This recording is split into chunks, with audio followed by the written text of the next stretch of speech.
ain't say I was tired. I ain't say I was tired. Oh, so now we lying. No, I didn't say I was tired. What the hell did you say just now? No, so me and you talk about this all the time. For me, as we progress in the training, I feel better and better. That's another reason why I like the progressive overload aspect, because I've noticed that when I personally tried to load so much weight at the beginning, I feel like it hindered me so much at the end of my routine. So now, that's why I'm more so, mainly when you're doing a new movement, we just came from hip thrust, now we're moving to stiff leg deadlifts. At this particular point, hamstrings were already activated through those hip thrusts. They're a little killed, but at the end of the day, because we're doing a different movement, I try to get the body prepared to understand that, hey, this is what we're doing now. And that's another reason why I personally prefer a lot of progressive overload. And then, like I said too, it shows you when you should kind of scale back more so to keep moving forward. So a great example is, if I didn't really feel comfortable from the last set, we might do that last set again with the same weight and then progress if the body feels comfortable. I'm real big on how the body feels throughout the workout. I'm big on that.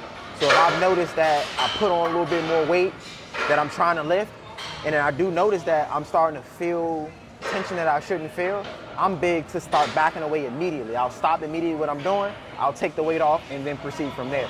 So that, like I said, this is another reason why I personally prefer progressive overload, because I've noticed that's something that's helped me build longevity for sure. Because everybody knows, yes, I've had those little minor injuries here and there, but they've never taken me out to a course that I'm missing a large amount of time from the gym.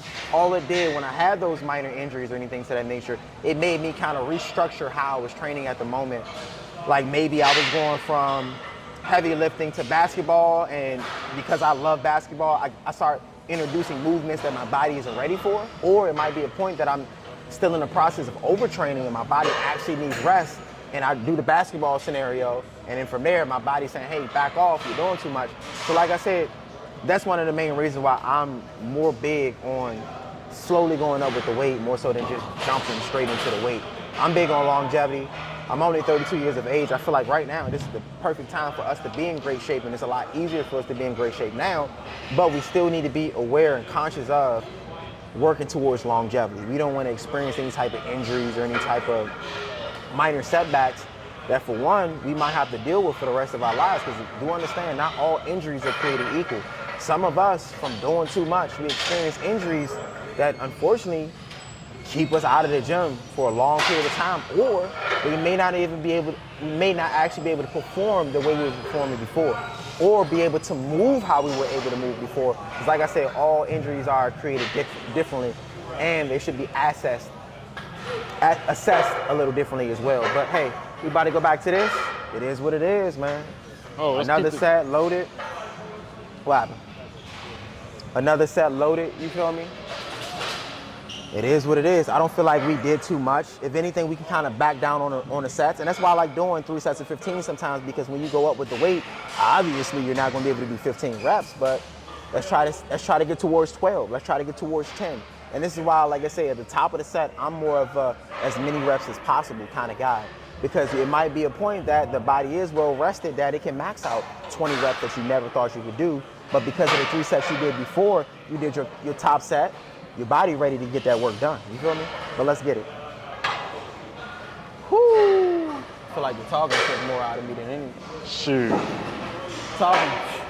That's another reason why, for real, a lot of people always like, why you seem like you don't want to be bothered? Who the fuck want to be wrapping somebody up and you about to lift heavy ass weight? I'd rather focus on lifting the heavy weight.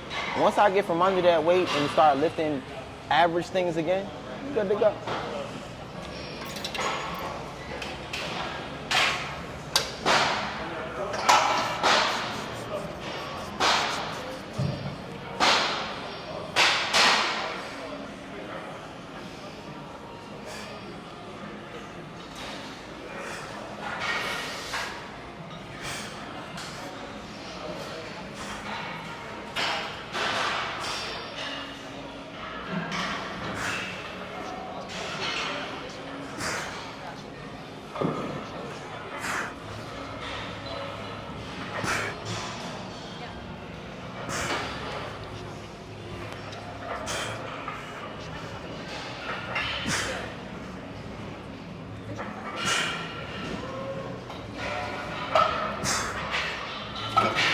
See?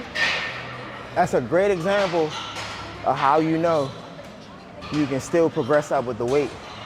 We still haven't broken those 15 reps.